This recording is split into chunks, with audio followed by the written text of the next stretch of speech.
Hi guys, this is Vice from Vaishayes and we are going to continue the RS Sharma series. So next is chapter 17, which is about South Indian kingdoms. Okay, so it is the Chola, Cheras, Pandyas and all, which UPSC it's like favorite topic for them. They keep asking at least one question every year from this particular topic. Okay, so Chola, Cheras and all will come later also, but this is the ancient part of them. Okay, the first century, second century, or the Sangam age, you can tell that is the time when they appeared first. Okay, so we'll see about them in this particular chapter. Test series is already launched. Please see the description below for the details about it. Okay, now the chapter number 17, this is the dawn of history in the deep south. Okay, so the megalithic background, that is how they begin this textbook. Okay, the several elements mark the beginning of the historical period. There are settlements of large scale rural communities which carry on plough agriculture with the help of iron implements, formation of the state system, rise of social classes, use of writing, beginning of written literatures. Okay, so agriculture, written literature, state system, all these things were there in South India at that time. They are just beginning that way. All these phenomena are not found at the tip of the peninsula, with the Kaveri Delta as the nuclear zone till about the 2nd century BC. Okay, so till 2nd century BC they are telling nothing of such sort existed, but after 2nd century BC, that is the Sangam age, you can tell. Sangam age is between 2 BC and 2 AD, you can tell. That is the time of Sangam age. Up to this period, the upland portion of the peninsula were inhabited by people who were called megalith builders. Okay, initially it was called megalith builders there. They are known not for their actual settlements which are there, but for their graves. Okay, so the megalithic graves I have already taught you in I think class 6 NCERT. Okay, where the body will be there in the center, and then circular big stones will be there around it, and that is how megalith graves are very important in art and architecture of that time. So these graves are called megaliths because they are encircled with big pieces of stones. They contain not only skeletons of people who are buried, but also pottery and iron objects. The people used to leave various kinds of pottery and other black red ware. Okay, popular that time. Obviously, the practice of burying goods in the graves of the dead bodies were based on the belief that dead would need all of them in the next world. So they thought like that the people, there is a next life, next world, afterlife, and then they will need things. That is why along with the dead bodies all these pottery and things were left. Okay, these goods gave us an idea of their source of livelihood. We find arrowheads, spearheads, and even hoes and sickles all made of iron. Okay, so iron implements are very much important. Tridents, okay, the Trishul kind of thing, okay, later associated with Shiva, have also been found in the megaliths. However, compared to the number of agricultural tools that were buried, those meant for fighting and hunting are large in number. This would show that megalithic people did not practice an advanced type of agriculture. Okay, so more things were not agricultural tools, but it was warfare kind of tool. Okay, so it's like they did not practice proper agriculture. The megaliths are found in all upland areas of the peninsula, but their concentration seems to be in eastern Andhra, that is near the coast. Okay, eastern Andhra and in Tamil Nadu. Their beginnings can be traced to 1000 BC, but in many cases the megalithic phase lasted from about the 5th to the 1st century BC. Okay, even 1000 BC there are traces of it, but 5th to 1st BC is the time when more things are recovered. In a few places this phase persisted even up to the early centuries of the Christ era. Okay, the Cholas, Pandyas and Cheras mentioned in Ashokan inscriptions were probably in the megalithic phase of material culture. Okay, so you should know that. Okay, megalithic phase of material culture, these three kingdoms were there, and it was mentioned in Ashoka's inscriptions. The megalithic people in the southern districts of Tamil Nadu had certain peculiar characteristics. They buried the skeletons of the dead in urns made of red pottery in pits. Okay, in many cases these urns were not surrounded by stone circles, and grave goods were not too many. Okay, so they had a different kind of burial they are telling. Okay, in urns, and that is made of red pottery. The practice of urn burial was different from that of cist burial or pit burial surrounded by stone circles, which practice prevailed in the Krishna Godavari valley. So they are telling above that Deccan region, Krishna Godavari, they had this pit burial or whatever, but it was different in the south, in the Tamil Nadu region and all, where it was urn burial in red pottery. Okay, but in any case, in spite of the use of iron, the megalithic people depended partly for settlement and burials on the slopes of the hills. Okay, so they were like in the slopes of the hills, not on the plains.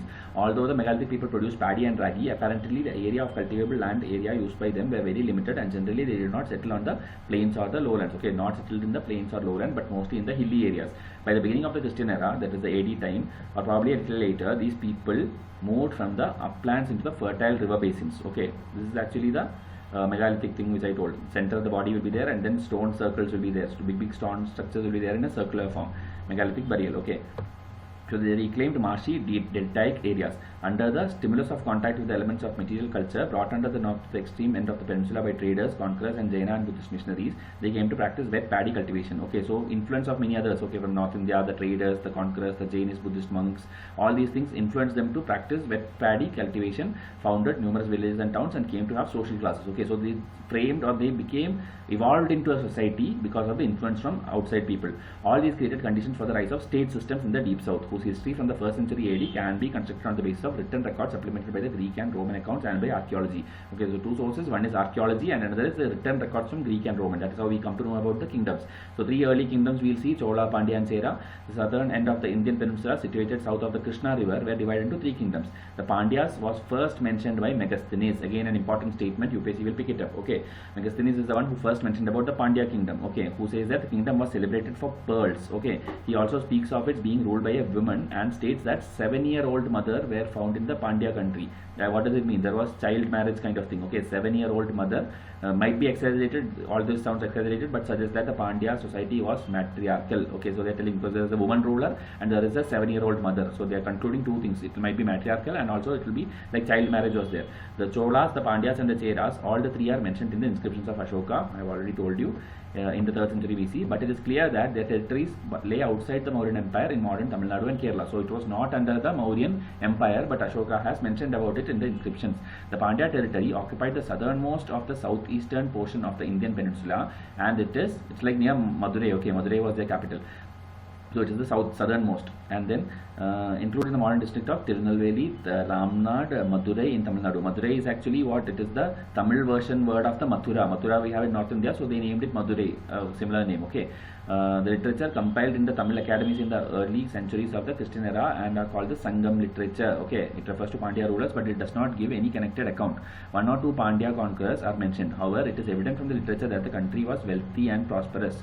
So it's known for pearls. Megasthenes mentioned first about it, then it has this literature mentioned about it. So these kind of things, just keywords you need to know. However, it is evident from the literature that the country was wealthy and prosperous. The Pandya kings profited from trade with the Roman Empire and sent embassies to the Roman Emperor Augustus. The Brahmanas enjoyed considerable influence, and the Pandya kings performed Vedic sacrifices in early centuries of the Christian era. So whatever happens, whichever kingdom comes, this Brahmanas and their sacrifices and collecting fees and all the stupidity used to continue in all the kingdoms. Okay, the Chola kingdom was called Chola Mandalam or Coromandel. Now we know, right? Coromandel Coast. The name is derived from this Chola Mandalam, that is from the Chola kingdom. It was situated to the northeast of the territory of the Pandyas. Okay, a little bit north of Pandyas. Between the Pennar and Velur rivers. Okay, remember this. Pennar and Velur rivers are there. Pennar river, you should know, it is right below the Krishna river. So Pennar river and Velur river, in between that Chola kingdom was there. And we have some idea of the political history of the Cholas, whose chief center of political power lay at Urayur. Urayur has been a UPSC question, so you should know Urayur is a famous place for cotton trade under the Chola kingdom. It seems that in the middle of the 2nd century BC, a Chola king named Ellara conquered Sri Lanka and ruled over it for nearly 50 years. Okay, so Ellara ruled Sri Lanka for 50 years. He is a Chola king. One more ruler is there, Karikala. Okay, very famous king. He founded the Puhar. Okay, Puhar is same like Kaveri Pattanam. Okay, here we'll see identical with Kaveri Pattanam. Puhar, Kaveri Pattanam, Urayur. Then Elar is the king, Karikala is the king. Such important keywords alone, if you remember, that is more than enough. Okay, in my MCQs anyway, such things will be covered, so try to get it. This was built with the labor of 12,000 slaves. Which one? This Puhar. Okay, Puhar and Kaveri Pattanam by Karikala was built by these many slaves, and it was a Chola capital. Okay, at a point of time, it was a great center of trade and commerce, and excavation shows that it had a large dock. One of the main sources of the wealth of the Cholas was trade in cotton cloth. They maintained an efficient navy. It's also very, very important. Okay, maintained an efficient navy, because even before the Europeans and all came, Indians had a great navy, and even they used to conquer Sri Lanka or Southeast Asia and all. Okay, Cholas were excellent in naval expedition. So they traveled to the mouth of Ganga, Airavati, Malaya archipelago, everywhere. Okay, across wherever sea water is there, they're telling all the places. Under Karikala's successor, the Chola power rapidly declined. Okay, their capital Kaveri Pattanam was overwhelmed and destroyed. Their two neighboring powers, the Cheras and the Pandyas, extended at the cost of the Cholas. Okay, so Cholas were the most powerful ones, and so when they are in power, the others also were in power. Okay, that's what they're telling. What remained of the Chola power was almost wiped out of the attacks of the Pallavas from the north. Okay, so Pallavas is the one who came down to the south and attacked the Cholas, and then that is how these three in ancient history will get over. Okay, these kingdoms. What remained of the Chola power was, okay, it's wiped out. From the 4th to the 9th century AD, the Cholas paid only a marginal part in South Indian history. Okay, so that is what in medieval history, again from the 10th century AD, we'll again continue in the medieval textbook. Okay, there we'll learn about Rajaraja Chola, Rajendra Chola, and all. So don't confuse this and that. Okay, this is ancient Chola, Chera, Pandya in the up to the 4th century AD. After that, now in 10th century AD in medieval India, they will again reappear. So you should know such basic fact. Most of the aspirants I know, they don't even know that thing. They are just by hearting Chola, Chera, Pandya of the south. Okay. They should know the timeline and how these kingdom came up and went down. Okay, in Tamil Nadu textbook also it is mentioned in detail. The Chera or the Kerala country was situated to the west and north of the land of the Pandyas. It included the north strip of the land between the sea and mountains covered portions of the modern Kerala state. You know the Western Ghats and all is there, so that place, okay, Kerala state. In the early centuries of the Christian era, the Chera country was as important as the country of the Cholas and the Pandyas. Okay. It owed its importance to the trade with Romans. So if you see, all these three kingdoms had great trade relations with Roman Empire. Okay. Now this is again important. The Romans set up two regiments at Muziris, identical with Kragnor in the Chera country, to protect their interest. Okay. These port cities are also important. Urayur was there here. Madurai was there in Pandya. Now here we are seeing something called Muziris. Okay. This is in news also. In last year it was in news. Try to find out the port development project of Kerala. Okay. It was in news. It is said that they also built their temple for Augustus. Okay. So that becomes more and more important. Temple for Augustus in Chera kingdom. The most important event in the political history of the Cheras was their fight against Cholas about AD 150. Although the Cheras killed the father of the Chola king Karikala, the Chera king also lost his life. Okay, so there were conflict. The father of Karikala was killed, but the Chera king also lost his life. Later, the two kingdoms temporarily came to terms and concluded a matrimonial alliance. This is what most of the kingdoms in the north also do. They will fight, then they will do matrimonial alliance. Okay. So the Chera king next allied himself with the Pandya rulers against the Cholas, but the Cholas defeated the allies, and it is said that since the Chera king was wounded in the back, he committed suicide out of shame. Okay, so such kind of stories, legendary stories are there. According to Chera poets, the greatest king was Senguttuvan. Okay, Senguttuvan was a Chera king, the Red Chera. He routed his rivals and established his cousin securely on the throne. It is said that he invaded. It's actually ivory. Okay, this picture, ivory, carved ivory. The north and crossed the Ganga. Okay, they are telling about stories, exaggerated stories like the Chera, Senguttuvan king went up to the north and crossed the Ganga river and all, but it's exaggerated. After the 2nd century AD, the Chera power declined and we have nothing of its history again till the 8th century AD. So again same thing, in medieval India it will reappear. The main interest of the political history of these three kingdoms lies in the continuous wars they fought with one another and also with Sri Lanka. Okay, they were fighting with each other and also to capture Sri Lanka. We saw a king named Karikala who ruled 50 years, not Karikala, it was Erala king who ruled for 50 years in Sri Lanka in Chola dynasty. Although the wars weakened these states, they very much profited from the natural resource and foreign trade. These kingdoms were immensely rich. Okay, we know India was very rich. That is why even Britishers will come later. Okay, they grew spices, especially pepper, which was in net great demand in the western world. The elephants supplied ivory, which was highly valued in the west. The sea yielded pearls, and their mines produced precious stones, and both these were sent to the west in good quantity. So pearls are there, minerals are there, spices are there, all these things are there, and it attracted the people in the west. Okay, in good quantity. In addition to this, they also produced muslin and silk. Okay, even in Shashi Tharoor's speech, if you see, he'll tell all these stories like India was like this, India was like that, and all.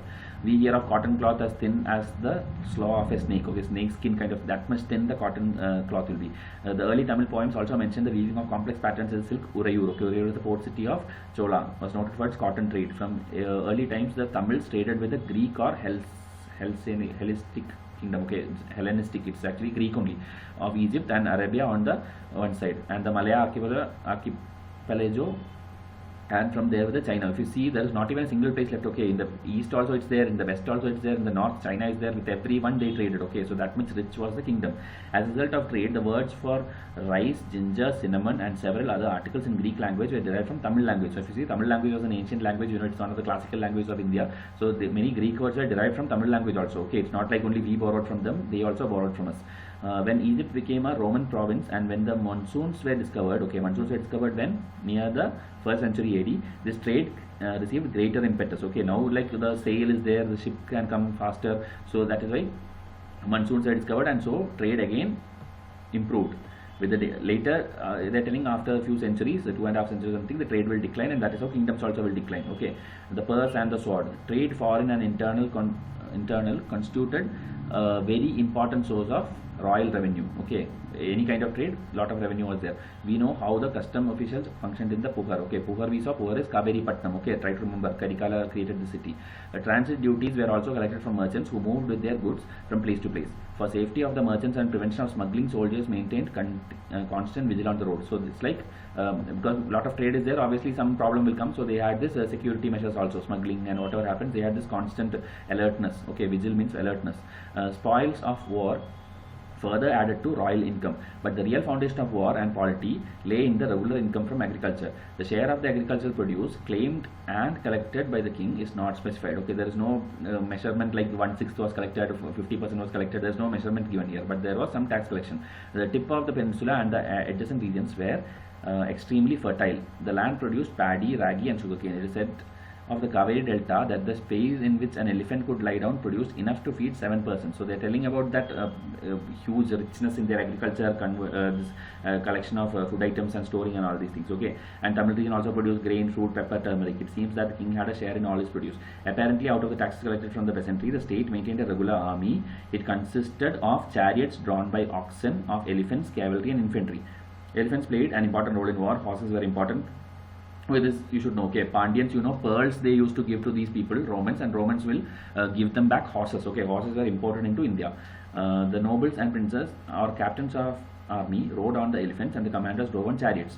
The foot soldiers and horsemen wear leather sandals. So you should know, just the fact is like leather was used. Okay, leather was there, cotton, silk, muslin, all these kinds were used at that time.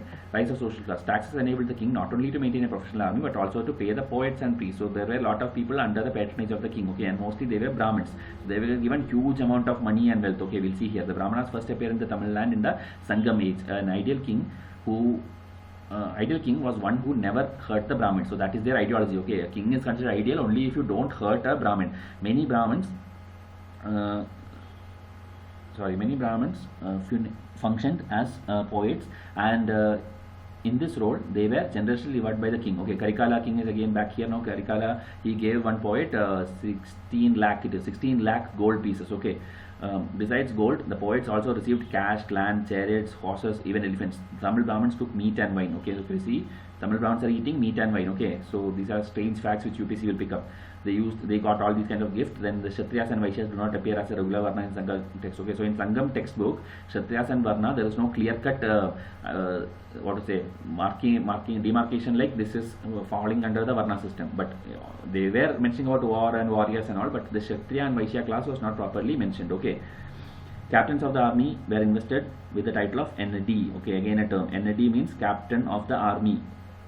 Okay, now civil and military officers were held under both the Cholas and Pandyas by the Vallalas or rich peasants. Okay, the ruling caste was called the Arasar, and its members had marriage relations with the Vallalas, who constituted the fourth caste.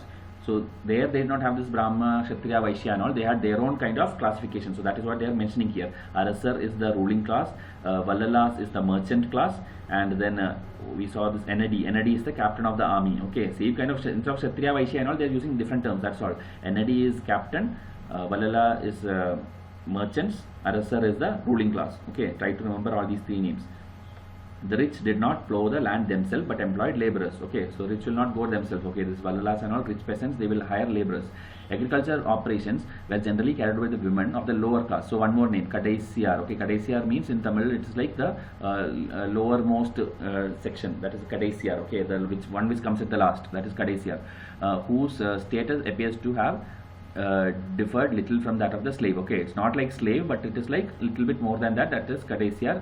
So Kadaisiyar, Arasar, Vallalas and ND. Please remember these four names. It's very easy if you read it 2-3 times. Okay. Besides agricultural laborer, we come across low class artisans. To this category belong the Pulayans. Okay, now Pulayans are artisans who made rope charpais and used animal skins as mat. Okay, again one term, Pulayans are the artisans. Okay, Pulayans,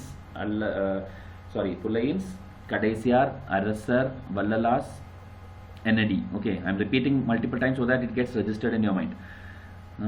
Then again this hand to mouth, these people are all telling about their agriculture, not clear whether their rights and reasons were used. Okay, so everything is like kind of profession if you see. It's not like based on religion or caste or anything. Okay, it's telling maintain social inequalities, basic things only. Occupation wise they had this different classes.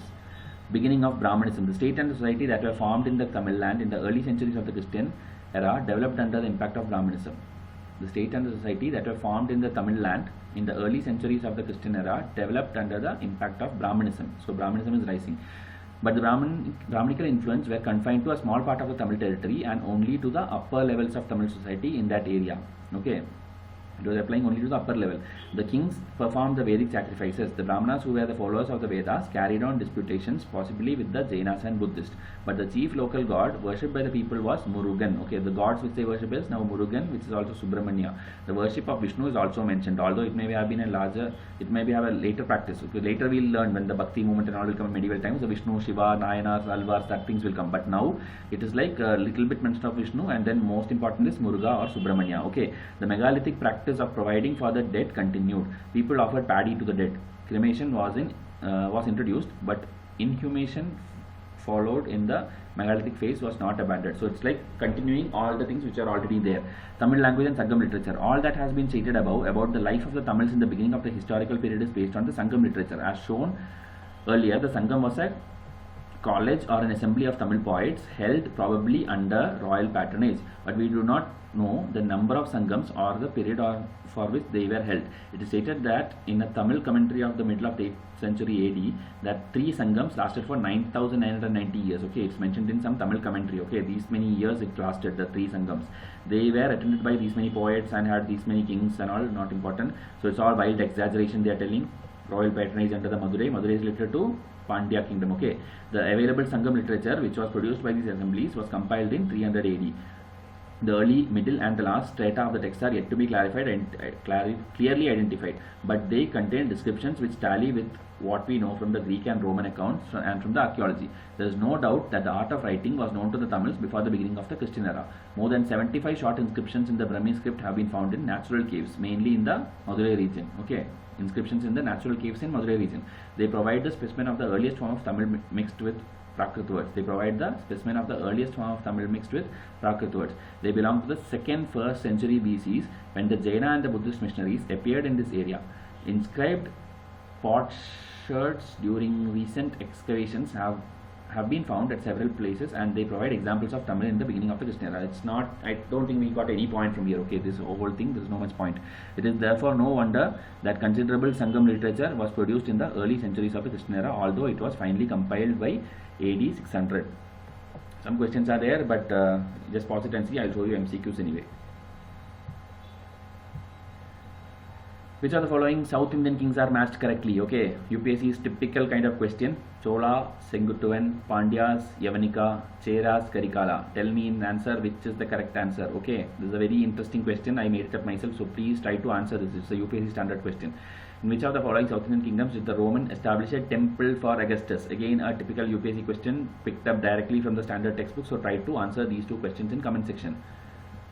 Third question, which South Indian kingdom has been famous for importing horses from Roman via sea in exchange of pearls? I have repeatedly told this 2-3 times in this lecture, so try to answer which is that kingdom. Okay, so this is the standard of the questions. 300 questions are there, I think, for ancient history. Please try to enroll to our test series and just ensure your success in prelims 2018, because this much quality lectures we are giving for free. So please make use of the MCQs also. Okay, let's crack 2018 with like easily. Okay, not like very tough or something. We can easily crack it because we are doing all the standard textbooks. So please buy them and ensure your success. Okay, so I'll come up with the next video soon. Till then, enjoy your learning. Thank you and have a nice day.